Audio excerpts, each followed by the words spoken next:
given you some of these numbers. Who are these kids? Right now, when this initiative grows to full scale, there'll be about 40,000 of these kids in New York. About 91% Black and Latino, about 85% free and reduced lunch. The big one for me, and just chilling, 76.3% of the kids were coming in below grade level. What have we managed to do? We're 6 years into this initiative now, and we've raised graduation rates. In 2006, our first 14 schools graduated their first class, 78.5% on time, versus a citywide rate that had gone up to 58.2. So 20 percentage points higher than citywide. 2007, we were at 39 schools, so the initiative had obviously grown, and 77% on-time graduation rate. So, on the face of it, very successful. The story behind the story is we've got a hell of a lot more work to do. The answer is not a high school diploma. A high school diploma is not the destination, but it is so often a proxy for success in school districts. Every school district, I've dealt with your metrics. You are incentivized to reach a goal of high school graduation, and beyond that, it's not your bailiwick. It's not being tracked beyond that. So we've begun to really worry about what's next. We've got good data in here that you can take a look at later, but our attendance rate was higher than citywide averages for these schools. These are interesting slides in that the blue bars, and I apologize, it's not so clear, but this is 100% on-time graduation rate. This is 30. The blue bars were the large schools. The large schools, per No Child Left Behind, had to phase out. So basically, large school in 2003 stopped taking freshmen. Small schools went into that building. A preponderance of small schools, 3 to 8 autonomous small schools. And over a period of years, the big school phased out. Didn't work quite that easily because we always have those pesky freshman holdovers. But ultimately, the big schools phased out, and the small schools took over these buildings. But look at these graduation rates, and let me be clear, these are not the same kids, obviously, but what we saw in the small schools was the ability from the same neighborhoods to really, really shift the experience, where the yellow bars are the graduation rates in 2006 of those small schools.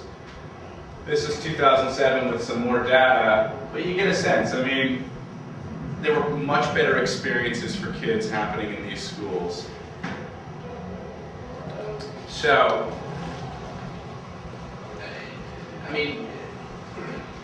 for an audience of majority architects, engineers, and planners, I don't know how interesting this is, and we're going to get to the facilities piece in a second, but one of the things we've learned, and 2 anecdotes before I kind of shift to the facilities piece of this, we learned a hell of a lot about the cliff, and about June 25th is graduation, and what the hell are all these kids doing on June 27th? So, sitting with the principal from this school right here, this school, careers in sports. Felice graduated 90% of his kids on time in 2006. And I sat with him 6 months later, and there's something called the National Student Clearinghouse that you pay $400 per school, and you get data on kids, whether they're matriculated in college and what their major is. So it's not phenomenal data, but it gives you a sense of looking longitudinally at your kids. Felice had gotten his report. I'm sitting with him January. I want to say, and I always change these numbers, but for argument's sake, he had 80 kids in his cohort, 76 of them graduated on time. 76 of those kids had acceptance letters to college, and many of them had scholarships. 6 months later, 36 kids are still in college. So suddenly, our big success in the front page of every newspaper on the East Coast is very much, it's totally knocked down a notch. We analyzed our cohort 06 kids, the kids from this cohort, and 15% of them who graduated on time did not have to go into remediation at the City University of New York, whose standards are you go into remediation if you don't have a 75 on your English language arts and a 75 on your math. So basic skill set level. So suddenly the big graduation rate success is completely deflated, and we Obviously, graduation is still an important destination. It's a piece, but it's not the destination, so we're beginning to recast the conversation. Did your student-teacher ratio change when you went to the small schools? Or It did. so you got more teachers and aides to help? It's a great question. We reduced class size, but physically, as you'll see, we were actually using buildings more efficiently. And for a cost analysis, our cost per graduate was much less. Our cost per student was slightly higher. But basically, the City of New York high schools are at a 1:34 ratio, student to teacher, and we are at a 1:27 ratio.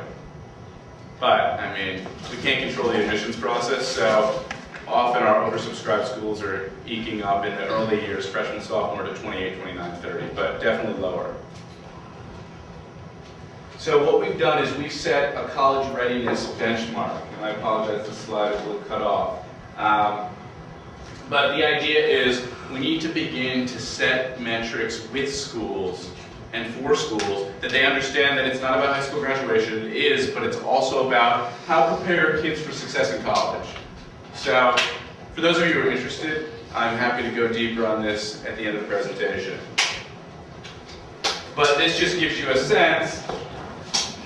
This is on trackness. This is our seniors this year, taken from about 30,000 kids across this. This is probably, I don't know the numbers, 1, 2, 4, about 2,000, 3,000 kids in our senior classes this year.